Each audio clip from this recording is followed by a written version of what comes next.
네, 여러분 안녕하세요. 오늘은 제가 일전에 우리나라 굴지의 통신회사 중에 한 군데 이 안전관리 책임자를 만난 적이 있는데, 그분과 나눈 얘기 중에 몇 가지를 이렇게 공유해 보고자 합니다.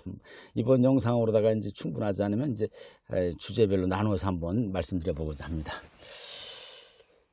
한마디로 얘기하자면 이제 우리 이 나라 대학교에 제가 지금 참 말씀드린 이 통신회사의 안전관리 책임자라는 분은 안전관리 업무만 이렇게 간략하게 몇 년 한 게 아니고 지금 그 분야에 한 20, 30년 근무를 하셔가지고 이제 얼마 있으면 중역 진급을 목전에 두고 있는 분입니다.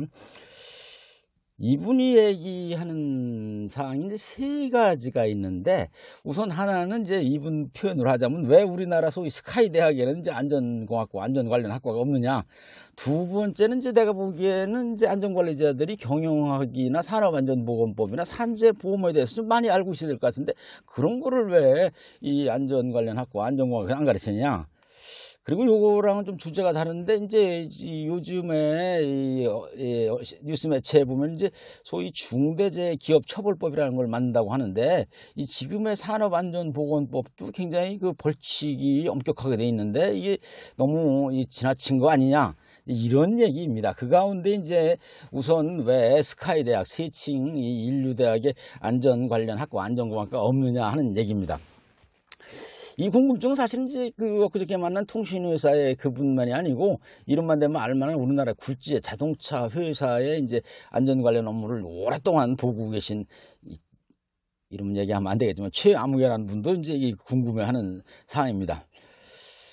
이 문제, 그러니까 왜 우리나라 세칭 인류대학교의 안전공학과 내지 안전 관련 학과가 없느냐 하는 문제는 이제 두 가지 이 차원에서 얘기해 볼 필요가 있습니다. 하나는 이제 그 안전 관련 학과 안전공학과가 생기게 된 역사적 배경, 그리고 다른 하나는 이제 안전이라는 이 학문의 어떤 주제가 되는 안전이라는 그 주제의 특성, 말하자면 안전관리를 제대로 하려면 무엇이 필요로 한가, 이런 거에 대해서 이제 이 두 가지 측면에서 얘기를 해봐야 되는데, 우선 이제 그 안전공학과가 생기게 된 이제 그 역사적인 그 배경, 도대체 어떻게 해서 안전공학과가 생기게 되었느냐, 이제 그런 것입니다. 우리나라의 이제 안전 관련 학과, 정확하게는 요즘에 이제 안전공학과가 이제 주류를 이루고 있기 때문에 안전공학과라는 이름으로 말씀드리겠습니다. 안전공학과가 생기게 된 것은 이 우리나라의 산업안전보건법이 1981년 말에 제정되었거든요. 이제 그 이후 이제 1984년에 지금 여러분들 이름이 바뀌어서 이제 서울과학기술대학이라고 그러죠. 그 전에 이제 서울산업대학, 그 전에는 이제 경기공업개방대학이라고 했었어요. 이제 그 시절 경기공업개방대학 시절에 1984년에 경기공업개방대학하고 저기 그 충청부터 청주에 있는 이 충북대학교에서 안전공학과를 정부의 권유 내지 요구에 의해서 설치해 가지고 84년부터 40명 학생을 모집하기 시작했고, 그리고 이제 저 아랫역에서 이제 부산 광역시에 지금 이제 부경대학교죠. 이제 당시에 이제 부산 개방대학에서 1985년에 신입생 40명을 모집한 것으로 시작되었습니다. 그래서 지금도 이제 과학기술대학하고 충북대학교는 이제 자기네가 이제 제일 먼저 안전공학과를 만드는 학교라고 자랑하고 있습니다. 그 학교들 홈페이지 한번 보십시오. 그리고 이제 지금의 안전공학과가 설립 당시에는 그 이름 자체가 산업안전공학과라 했어요. 앞에 이 산업자를 붙여가지고, 이 산업안전보건법이 법제도가 사회에 만들어지기 때문에 그걸 학문적으로 백업하기 위해서 이제 만들어진 학과니까요. 그러다가 이제 1993년인가 그 당시에 이제 경기공업개방대학, 지금 과기대에서는 이제 앞에 산업자를 빼버리고 안전공학과라고 이제 이름을 바꿨습니다.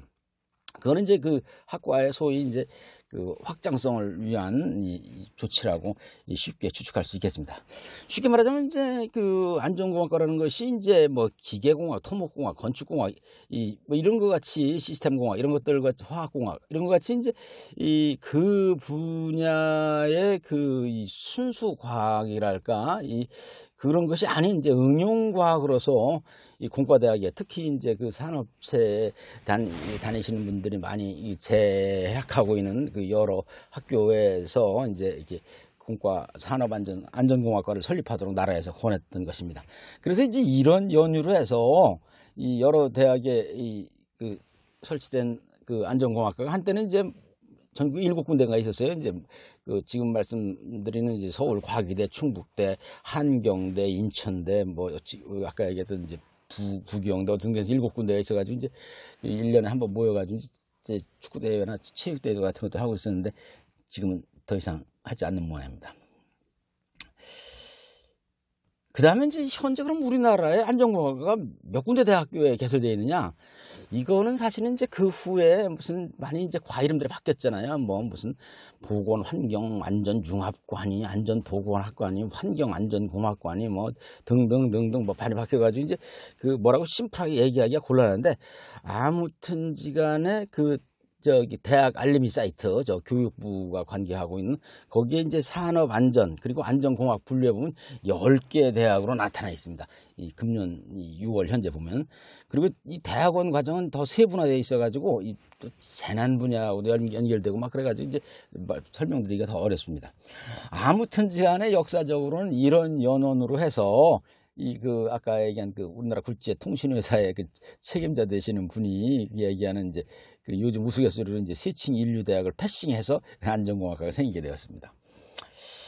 다음으로 이제 안전이라는 이 학문의 대상에 초점을 맞춰서 얘기해 볼 필요가 있는데 이 안전 문제를 제대로 다루려면 이 어떤 교육, 훈련, 경험이 필요하겠느냐?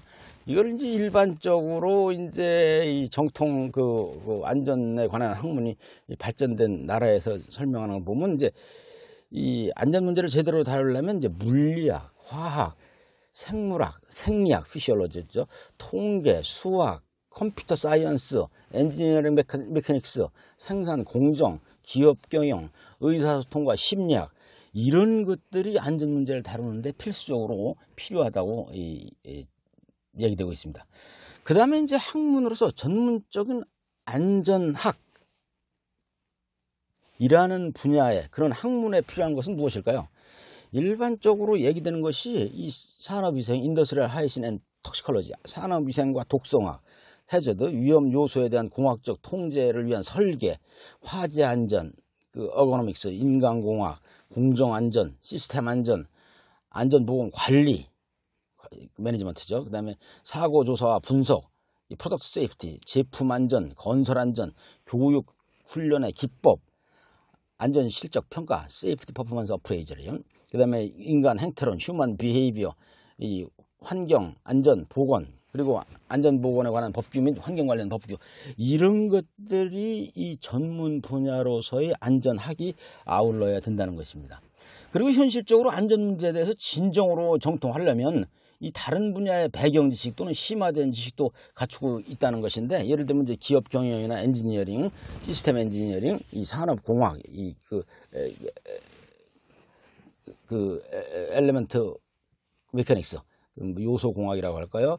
그 다음에 신뢰성 공학, 요새 많이 이야기되고 있는 릴라이어빌리티입니다. 그 다음에 유지 보수, 휴먼 팩터, 생산관리, 오퍼레이션스, 교육, 물리학, 사회과학 등의 지식을 갖춘 분야들이 이제 안전관리 분야에서 이제 정통 달인으로다가 이제 대접을 받고 있습니다. 특히 이제 일본이나 서구의 안전이 발전된 나라의 얘기입니다. 이렇게 이제 이 안전이라는 분야에 관련된 지식, 말하자면 이 안전을 완벽하게 담보하는데 필요한 지식 분야가 이 광범 분야이기 때문에 이 외국에서는 주로 이제 대학원 과정에 안전이 개설되어 있습니다. 우리 같이 이제 이 학부 과정에는 없고, 그전에 그런데 가까운 일본 같은 경우는 요코하마 대학 같은데 학부에 있었는데 지금은 이제 학과가 없어진 걸로 알고 있습니다. 아무튼 간에 이제 그래서 이제 그 대학원 과정에서 가르치면서 특히 이제 그 공과대학에서 또는 뭐 다른 학문 분야도 마찬가지고 특정한 분야의 학문, 특정 공학을 배운, 예를 들면 특정 공학을 배운 사람들이 대학원에 와서 아까 말씀드린 여러 분야들 가운데 이제 특정 분야에 대한 지식을 더 깊이 해서 배우는 과정으로 되어 있습니다. 그러니까 이제 이 처음에 질문, 그러니까 왜 스카이 대학에 세칭 인류대학에 안전공학과 없느냐에 대한 답을 이 안전공학과가 설치된 역사적 맥락과 배경, 그리고 이제 그 학문에 관한 여러 가지 사항을 말씀드려서 이제 그 설명을 했는데 이게 좀 뭐 설명이 제대로 됐나 모르겠습니다. 그런데 이제 또 일본 같은 나라에서는 이제 그 안전공학 이런 것들을 뛰어넘어서서 이 안전학이라는 분야를 좀 발전시키려고 노력하고 있습니다. 예를 들면 이제 이렇게 이 그 안전학 입문이라는 책이고, 그다음에는 이거는 이제 그 입문 텍스트의 안전학이라는 건데, 이렇게 이제 그 어떤 이 특정 분야를 넘어서서 또는 모든 특정 분야를 종합해서 이 안전학이라는 어떤 그 아이덴티티가 있는 학문을 발전시키려는 노력이 있습니다. 우리나라에서도 이제 안전학이라는 학문이 생성되었으면 좋겠습니다. 그리고 이제 우리나라에서 이런 것들이 이제 대학원 과정에서 교수되면 좋지 않을까 하는 생각이 듭니다. 아무튼 이제 우리나라에서도 이 안전에 대한 학문이 발전되었으면 좋겠습니다. 사실 오늘 이 주제는 왜 우리나라 세칭 인류대학에 이제 안전공학과 내지 안전 관련 학과가 없느냐 하는 문제는 이제 간단하게 할 얘기도 아니고, 이 기왕의 제도에 대한 여러 가지 그 찬반 양론들도 있고 그래가지고 이제 말씀드리기 좀 굉장히 좀 예민한 부분들이 있고 그래가지고 이제 복잡하고 길고 긴 얘기가 되는데 오늘은 이쯤에서 마치도록 하겠습니다. 여러분, 왜 스카이 대학에 안전공학과 없는지에 대한 이 질문에 관한 얘기를 좀 듬성듬성 해봤는데 재밌었나 모르겠습니다. 안녕히 계십시오.